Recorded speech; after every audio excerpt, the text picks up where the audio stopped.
Hindi alam ng dalaga na ang kumpanya palang kanyang ina-applyan ay sa lalaking isang gabi niyang nakasama. Lasing na lasing siya doon. Ang gabing nawala ang pinakaiingatan niyang dangal. Sa pagkikitang muli nila, parang nakalimutan nito ang gabing may namagitan sa kanila. Sa huli, malalaman niya na ang boss niya ay malapit na palang ikasal. Bagong story na naman po ang ating mapapakinggan. Pagod na naupo si Eliza sa bench katapat ng malaking building. Nakailang building na siya na pwedeng pag-applyan pero wala pa rin tumatanggap sa kanya. Tinignan niyang muli ang listahan na po pwede niyang pasukan. Ilang companies nang pinag-apply niya pero walang tumatanggap sa kanya. May dalawa pa at sana naman makuha na ako kahit ni isa man lang. Di siya po pwedeng panghinaan ng loob dahil kailangan niyang may mapasukan trabaho. Dahil kung hindi mapapagalitan na naman siya ng auntie niyang parang dragon kung magalit. Ito na kasi ang nagpalaki sa kanya mula nang pumanaw ang kanyang ina. Wala siya sa poder ng kanyang mga magulang dahil pumanaw ng kanyang ina. Bata pa lang siya na mangulila siya sa kanyang mga magulang. Ang kanyang ama na may nag-asawa ng bago at di siya tanggap nito. Umalis siya sa kanila at nanirahan sa tiyahin niyang dragona. Uminom na muna siya ng tubig na dala kung sakaling maiho siya. Di pa siya nakakain ng tananghalian at nanginginig na ang kanyang kalamnan sa gutom. Umiikot na rin ang kanyang palingin pero pinilit niyang makatayo at pasukin ang malaking building na kaharap. Saan dito ang HR department ninyo? Tanong niya sa clerk. Abala to sa pagtatype sa laptop na kaharap kaya hindi napansin ang tanong niya. Tumikim muna siya at saka nilakasan ng boses para marinig siya nito. Miss, saan dito ang HR department? Walang ganang tinapunan siya ng tingin saka sinipatan ng tingin. May appointment ka ba? Umiling siya. Pues, abala siya kaya wag ka namang istorbo. Napataas ang kilay niya at saka tinaas ang papel na hawak. Hiring ang kumpanya ninyo kaya't narito ako para mag-apply ng trabaho. Pigil niyang di masigawan ng clerk baka mabastos niya ito. Binalingan ulit siya nito. 20th floor, hanapin mo na lang doon. May nakalagay na Delavine Department. Sagot sa kanyang walang gana. Yung tono ng pananalita niya ay mas lalong nagpapainit ng ulo ni Eliza. Di na nga siya nakakain, hindi pa siya na-entertain ng maayos. Ganito ba sila kabastos, mantrato ng empleyado? Naitanong niya sa kanyang isipan. Kagaya nga ng sinabi ng clerk kaninang maldita, nag-elevator siya papunta sa nasabing department. Kinabahan siya habang hawak ang resume niya. Nasa isip niya ang mga katanungang, paano kung di ako matanggap? Sana naman kaya siya hahanap ng trabaho nito? Inalis niya ang mga isipin niya nang nasa tapat na siya ng DeVox department. Humugot siya ng malalim na hininga, tsaka inayos ang blouse na nagusot. Pinihit niya ang nakaawang na pinto at saka sumilip sa loob ng office. Mas nilakay niyang pagbukas na makita siya ng lalaki.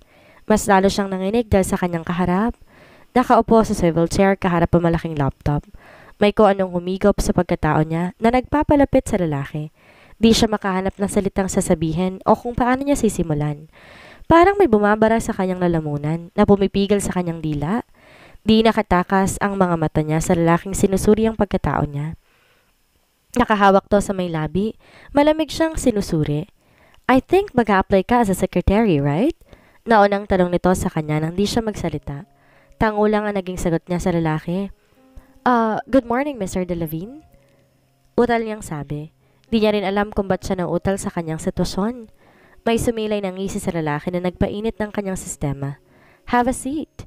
Iminuwestra nito ang katapat na upuan. Kinakabahan siyang lumapit sa lalaki. Di niya rin alam bakit nanlalambot ang kanyang mga tuhod kapag nagtatama ng kanilang mga mata. Napapaiwa siya sa ganitong mga mata. Bumabalik sa kanyang alaalang gabing dapat ay kinalimutan niya na. Binigay niyang resume na hawak pero di tinanggap ng lalaki. I don't have time to read the lies in that resume. Gusto kong marinig mula sa'yo na walang script kung bakit ka nandito sa loob ng office ko. Nandito ako para mag-apply ng trabaho. Kahit anong trabaho tatanggapin ko. Hindi naman ako mapili sa mga ibibigay sa akin pero kasi lumagok muna siya. Naubusan siya ng laway dahil sa kaba. Mr. Delavine, kailangan kong trabahon to dahil kung hindi, mapapalayas ako dun sa bahay na tiyahin ko. At kung wala kang konsensya, sige aalis na lamang ako. Akmang tatayo siya nang maramdaman ang paghawak ng lalaki sa braso niya. Bumalik sa kanyang isipan na nangyari. Simpleng pagdampi lang ng kamay, may mga luhang nagbabadyang lalabas, kaya tumingala siya para hindi tuluyang tumulo. Ganyan ba kakitid ang utak mo at sensitive pa? Di pa nga ako nakapagdesisyon pero aalis ka na. Ang bastos mo dun sa part na hindi mo muna ako pinagsalita at aalis ka na. Hinarap niya ito. Kung sasabihin mo lang namang di ako tanggap, may iba pa namang pupulot sa akin. Tsaka di lang ikaw nakauna dahil marami na rin akong pinasukan. Matapang niyang sabi. Okay, if that's so. Yun lang ang sagot nito sa kanya. Bumigat ang pakiramdam niya nang marinig mula sa lalaki ang mga salitang iyon. Naghahanap siya ng ibang sasabihin ng lalaki or baka may mga gustong sabihin ng lalaki sa kanya. Di niya ba ako nakilala? Yun lang? Di ba kapaniwala niyang tanong nang bitawan ng lalaki ang braso niya. Sumandal to sa civil chair na kinaupuan. Gano'n na ba kadali sa kanyang kalimutan na nangyari? You're hired. Sabi nitong di man lang siya tinapunan ng tingin habang nagbubuklat ng mga papel sa mesa. Marami rin namang mga papeles sa mesa nito na kanyang pinipirmahan kaya hindi siya binalingan. So anong trabaho ko? Yun pa talaga ang tinanong mo, Eliza. Halata namang hiring sila ng bagong secretary. Hay, tanga lang. Saan niya pa sa kanyang isip?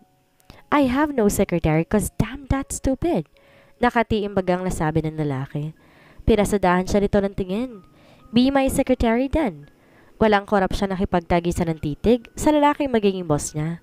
Mga kilay niyang nagdala sa buhay nito sa malamig nitong mga mata. Yung ilong niyang matangos at ang manipes niyang labi.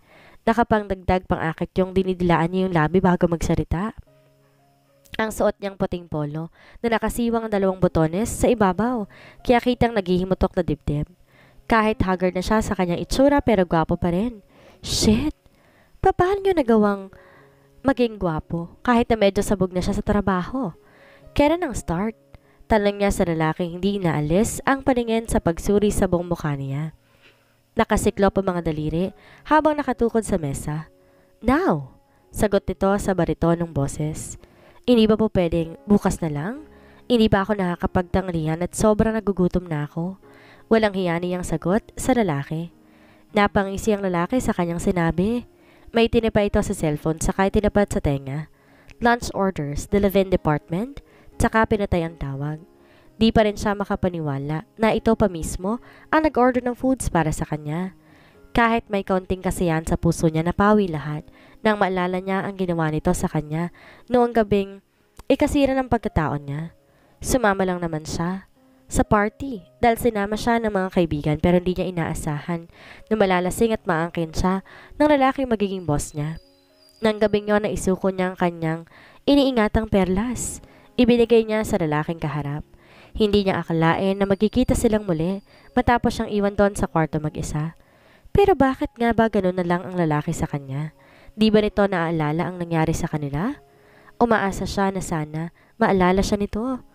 Just arrange that on my desk. Utos ng boss niya habang nag-aayos ng papeles sa mesa. First day of duty pero patay na kagad ang trabaho. Napapamura siya sa kanyang isip dahil matapos siya makapananghalian kanina. Binusog rin siya ng mga papel sa mesa. Bakit kasi hiniyaang maging tambak to mga papel na to eh? Bulong niya sa sarili. What did you say? Napalingon lang si Thunder sa kanyang sinabi. Peke niya itong inisihan saka sinabing, wala yun sir. Sabi ko ho, tambakan mo pa ako ng mga papeles. Piloso pa niyang sagot at malaki ang kumpiyansa niya dahil malayo ang distansya nila. Nasa mahabang sofa siya ng office habang nasa may sliding window ang kanyang boss. Double time woman. It's already 10 p.m. and I'm tired. Sambit itong nagpabilis ng kilos niya. Di niya mawari kung galit ba ito dahil ang bagal niyang kumilos o sadyang ganito lang talagang ugali ng boss niya. Pero imbes alalahanin ng mga bagay na yon, bililisan lang din niya ang pagliligpit ng mga papel. Nalagay niya to sa mesa ng boss niya at saka inay sa ibang mga hindi pa nasisimulang permahan. Gutom na rin siya. Naangaring ng kanyang balikat at sumasakit ng kanyang likod. Pero imbes ang boss niya magperma ng mga papel, siya ang pinagawa nito. Sabay silang pumasok sa elevator. Pinindot ni James ang lobby habang nasa loob, hindi siya mapakali sa kinatatayuan. Naiilang siya sapagkat nasa likod ang boss niya habang nasa unahan siya at silang dalawa lamang ang nasa loob. What's your name again? Basag nito sa katahimikan. Eliza, Liza for short. Maikling tugon niya. Di pa naman sila ganon kakilala ng boss niya, kaya hindi siya magkukwento basta-basta tungkol sa buhay niya. James de Levine, in case you don't know me. I already know you. Nakatingin niyang sabi sa harap. Di niya magawang ligunin ang boss niya dahil umiiwas siya sa mapanuksong mga mata nito. Okay, halos lahat naman ata kilala na ako. Bumukas ang elevator at nauna na siyang lumabas. Halos takbohin niya na napakatahimik na hallway. Wala siyang ibang nakikita mga tao sa lobby maliban sa kanilang dalawa. Tunog ng sapatos ang marinig niya sa buong pasilyo habang binabagtas ang tahimik na daan papalabas ng lobby. Naghintay siya sa labas ng masasakyan. Ilang minuto na siyang nakatayo doon pero wala pa ring sasakyan ang humihinto sa harapan niya. Sabay ka na lang sa akin, saad ng baritonong boses sa kanyang likuran. Ganitong oras wala ka nang mahanap na masasakyan. Di niya ito sinagot. Lumingali nga siya kaliwat kanan, baka may hihintong sasakyan pa. Stubborn woman. Naramdaman niya, umalis na to sa tabi niya. Sinundan niya ng tingin ng papalayong lalaki. Yun na lang ang pagkadismaya niya dahil naiwan siya mag-isa sa gilid ng kalsada. Ang manhid niya masyado para hindi pansinin ang lalaki. May iniingatan lang siyang barrier na hindi niya hayaang masira ulit. Ilang sasakyan ang dumaan sa harap niya pero ni isa walang kuminto. Hinanap ng mata niya ang lalaking yun kanina pero wala na ito doon sa pwesto. Ang ending nito, maglalakad ako pa uwi. Pakipot pa kasi Eliza. Parinisin niya sa sarili. Sinimulan niyang lakarin ang sidewalk. Napayakap na lang siya sa sarili dahil sa lamig ng hangin sa gabi. Nakasimpleng shirt lang siya at blue jeans. Di niya rin naman inakala na ora mismo matatanggap siya. Napahinto siya na may bumusina sa gilid niya. Itim na SUV. Tinamaan siya ng kabadal, baka kidnapper na sa tapat niyang to. At bigla na lang siyang isakay sa kotse at dalhin ko saan man. Hindi niya maaninag ang sino mang nasa loob dahil tinted ang salamin. Pero agad ding naglaho ang kanyang mga iniisip nang ibaba ang salamin. Nilingon siya ng lalaking nasa loob. Sakay. Anyaya ng boss niya. Napahinga siya na malalim dahil ang boss niya lang pala. Ang akala niya tuloy nang umalis ang boss niya at naiwan na naman siya mag-isa. Wala na siyang sinayang na oras ni katiting sa lalaking nasa harapan at agad nang sumakay. Sinukbit niya ang seatbelt at pinaandaran nito ang sasakyan. Hindi ko alam ang address mo kaya't sa bahay na lang kita dadalhin. Pero sir, baka hanapin ako dun sa amin at saka... No buts, woman. May cellphone ka naman siguro kaya i-text mo na lang at sabing di ka makakauwi. James cut her words. Di siya makaimek di dahil sa gusto niyang umuwi kundi wala siyang cellphone. Di rin niya kabisadong numero ng pinsan niya na anak ng tiyahin niya. Noong nakaraan nasira ang cellphone niya dahil sa kalasingan sa party. Di siya makabili ng bago dahil gipit siya sa pera. Napalingon sa kanya ang lalaki habang nagmamaneho dahil hindi siya sumasagot. What now? Nakagat niya ibabang labi dahil hindi niya alam kung saan ba sisimulan. Nahihiya siyang sabihin dito na wala siyang cellphone. Wala akong cellphone eh. Nakayokong ani niya. Kapag makasweldo na talaga siya, dun siya bibili ng bagong cellphone. What the? Woman, pati cellphone wala ka? Isang probinsya ka ba nang galing at di ka malang makabili ng phone? Naiinis niyang sinagot ang boss niya. Dahil kanina pa to, salita na salita. Namumuro ka na sir ah. Huwag mo na akong minumura dyan ha. Papakin ko yung nguso mo eh. Sumilay ang ngisi sa labi ng binata at saka nilingon siya. Yung ngisi niyang may hatid na kilite sa ibaba ng puson niya. Shit, not there. Then go. Pack me. Mapang-akit itong ngumisi sa kanya kaya't napaiwas agad siya ng tingin. Hindi niya maintindihan ang boss niya kung bakit biglang uminit ang atmosphere sa loob. Huminto ang sasakyan sa tapat ng malaking bahay. Nasa 2 palapag ang laki ng bahay, para tong manson sa laki. Ganun ba talaga kayaman itong boss niya? Sabay silang pumasok sa loob. May isang kasambahay ang sumulubong sa boss niya na binati rin siya ng mapansin. Sir, girlfriend niyo po? Usisa ng kasambahay na sumalubong sa kanila. No, mabilis na sagot ni James. Nilingon siya nito. She's my secretary. Napaiwas siya ng tingin sa lalaking boss niya.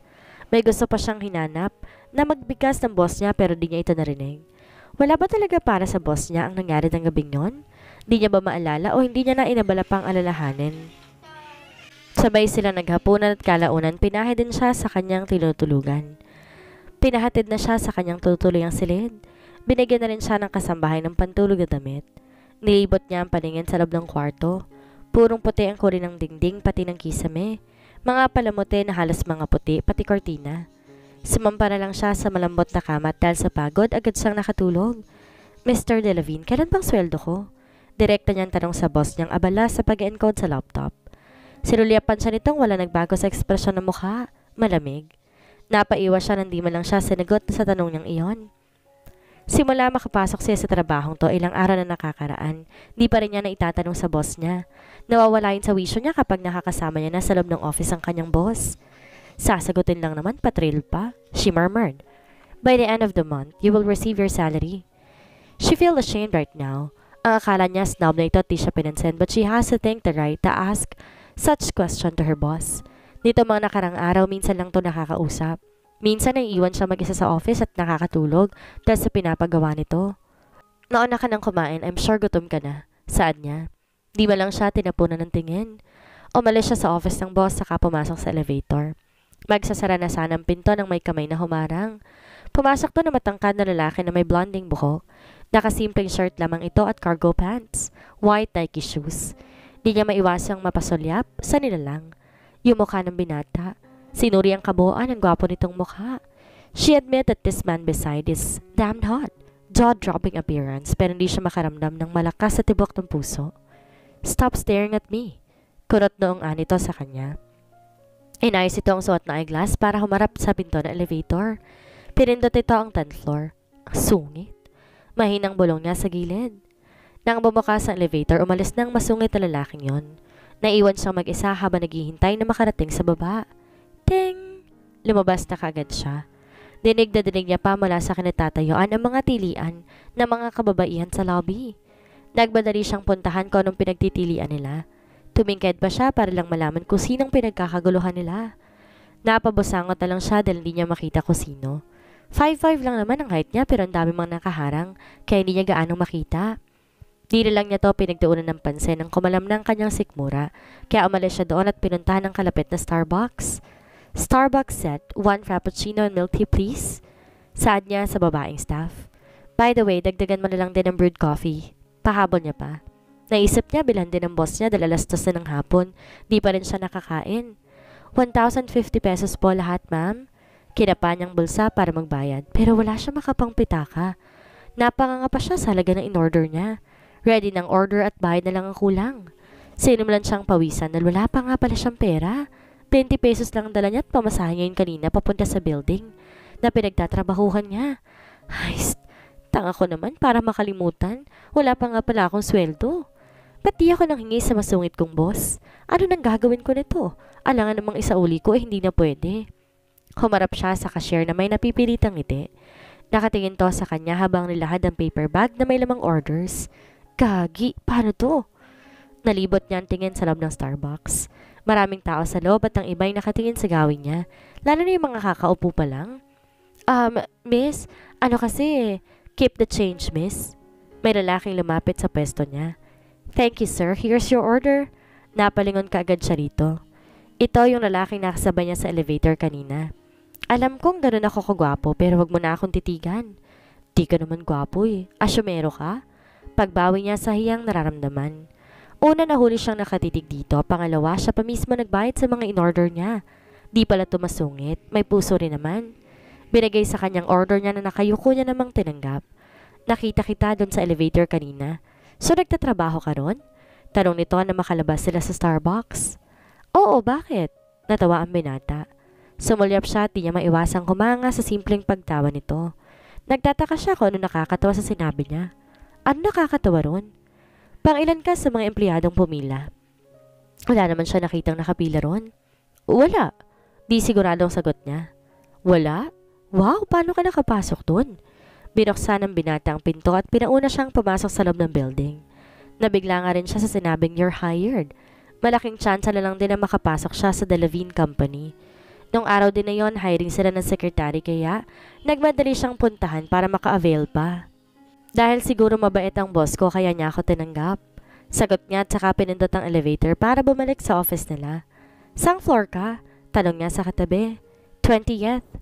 Dun din ako nagtatrabaho ah. Manghani ang saan. Napangisi ang binata. Oh, I didn't expect that to. Nakapamulsang sambit nito. Ako nga pala si Eliza Marie, Liza for short. Nakangiting nilahan niya ang palad sa harap ng binata na agad namang tinanggap nito. Pamawi man lang sa utang niya kanina doon sa Starbucks. Kundi walang lalaking to, baka sobrang kahiyan ang naramdaman niya. Clyde Servan. Nganitian din siya nito konti. Sabay silang pumasok sa office ng boss niya. Sa pagkakaalam ko kasi sa yung sungit mo. Thank you nga pala What are you doing here? James gritted his teeth when he saw the man beside Liza. Pati siya nagulat sa biglang pagtaas ng boses nito. Hi sir, nagdala din pala ako ng kape ninyo baka kasi gutom na kayo dahil sa trabaho. Parang bigat ng atmosphere sa loob ng office. Nilapag niya na lang ang paper bag na hawak tsaka nilabas ang laman nun. Di kita binigyan ng pera kanina, saan galing ang pambayad mo? Tinuro niyang lalaking nasa likuran. Lalo nagdilim ang paningin ng boss niya dahil doon. Napakayumang kamao, umigting ang panga sa galit. May alitan ba mga to at ganito na lang reaksyon ng boss niya na makita si Clyde? Relax bro, I'm here to visit not to introduce your sexy secretary. Saan ni Clyde? Namula ang pesky niya dahil sa sinabi nito, pero agad ding nawala ng galit na nagsalita ang boss niya. The hell Clyde, get out of my damn office, now! Madaing sabi nito. Bago pa ito makalabas, suminto ito sa gawin niya at saka sinabing, Nice to meet you, secretary. Naiwan silang dalawa ng boss niya. Wala nagsasalita ni isa sa kanila. Nagdidilim pa rin ang mga mukha nito. Nakatiimbagang at tahakuyom ang mga kamao. Di niya na lang to kinausap at baka siya pang pagbunto na ng galit nito. Ininom na lang niya ang lumamig na kape at saka kinain ng cake.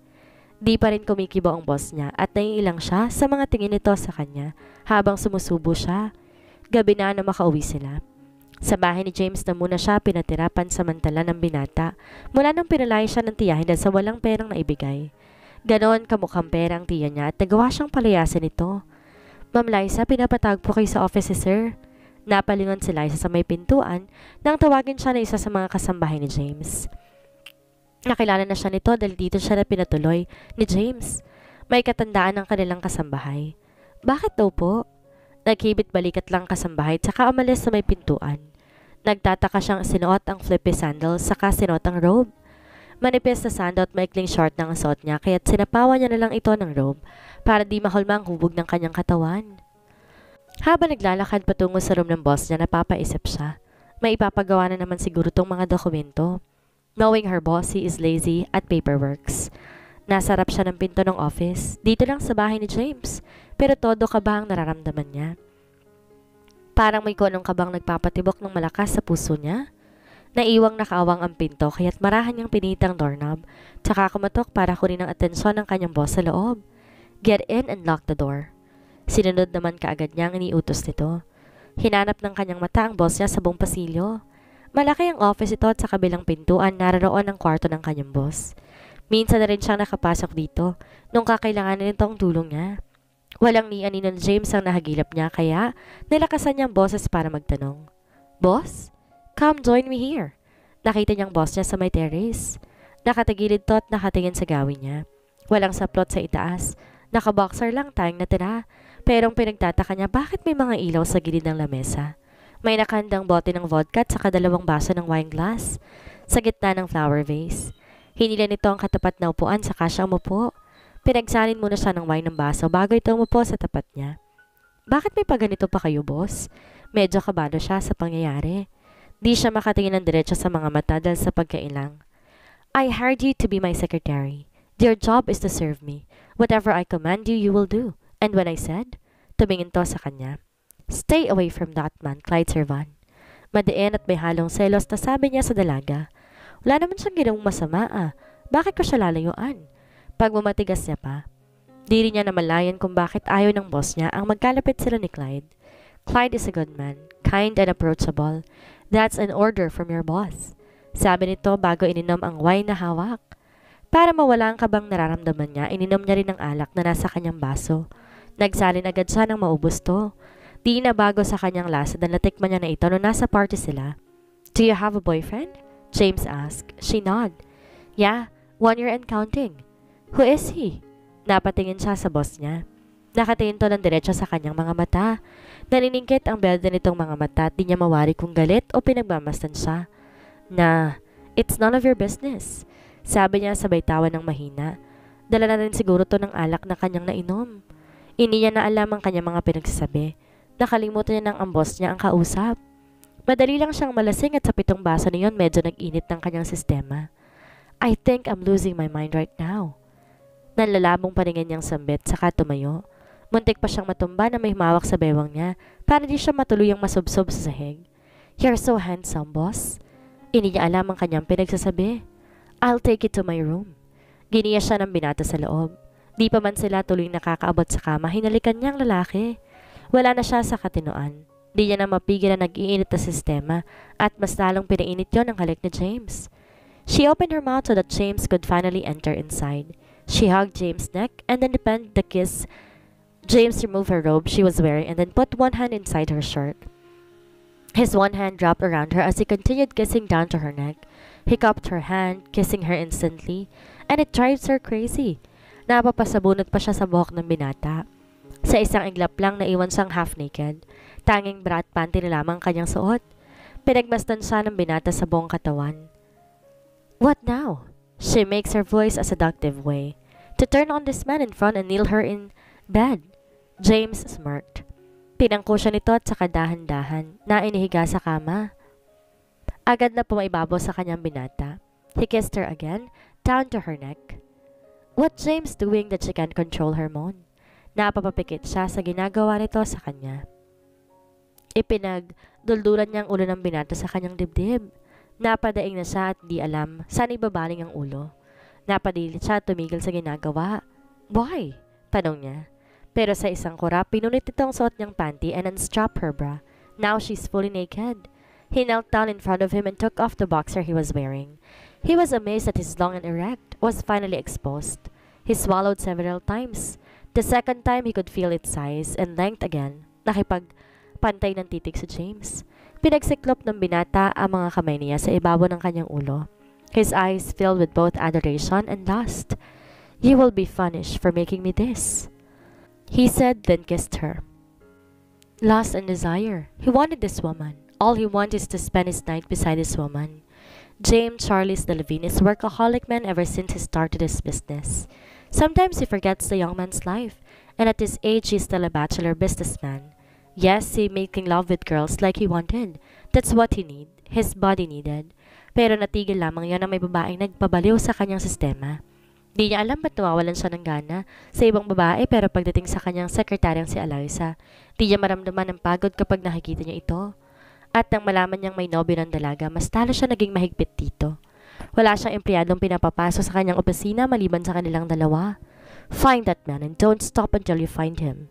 James gritted his teeth and hung up the phone. For the third time, he opened again the database of Eliza Marie de la Vega. Every single detail of this woman. Natigil siya sa pagbabasa nang tumawag ang clerk sa lobby. He answered the incoming call. Sir, excuse, pero may naghahanap sa'yo dito sa baba. May I know who? Di niya mapigilang mapamura dahil sa inis. Shannon daw po. He let a heavy sigh, then hung up the caller. He dialed another number and 2 rings before the caller answered.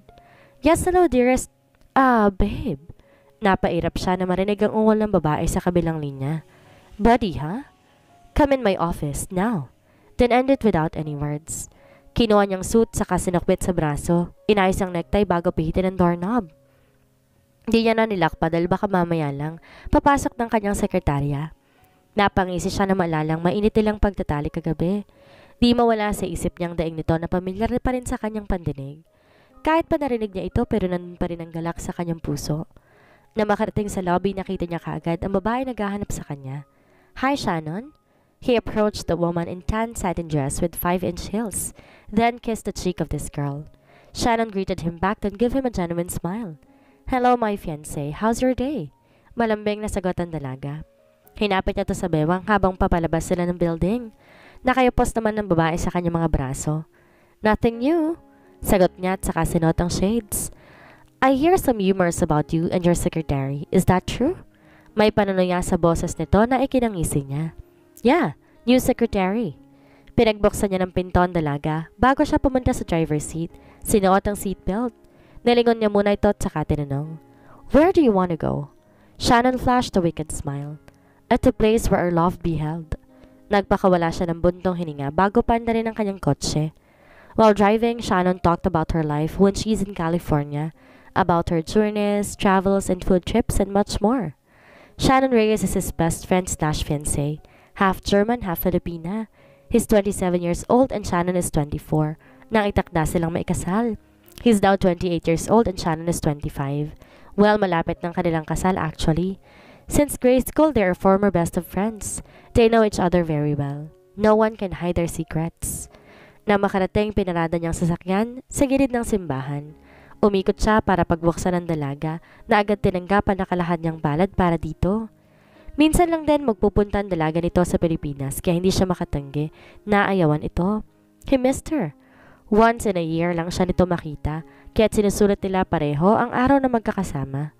My dad knows well about this, huh? Manghang saad ng dalaga sa kanya. Malaki naman ang simbahang to. Gusto na magulang ni Shannon na dito sa Pilipinas gaganapin ang kanilang kasal. Dahil dito rin naman nagtatrabaho ang binata, may oras silang magkasama anytime na gusto nila. Kailan ang uwi mo? Malungkot na tanong ni James kay Shannon. Nalingon siya nito at saka hinawakan ng magkabilang pisngi. Next day, sweetie, Shannon kissed him on the tip of his nose. Can I spend my whole time with you? Take me anywhere you wanted, James. I'm free and I'm already yours, saad ng dalaga. Hinawakan ni James sa mga kamay nito at saka giniya sa loob ng simbahan. Silang dalawa lamang ang tao roon at inilibot ang dalaga sa buong pasilyo ng simbahan.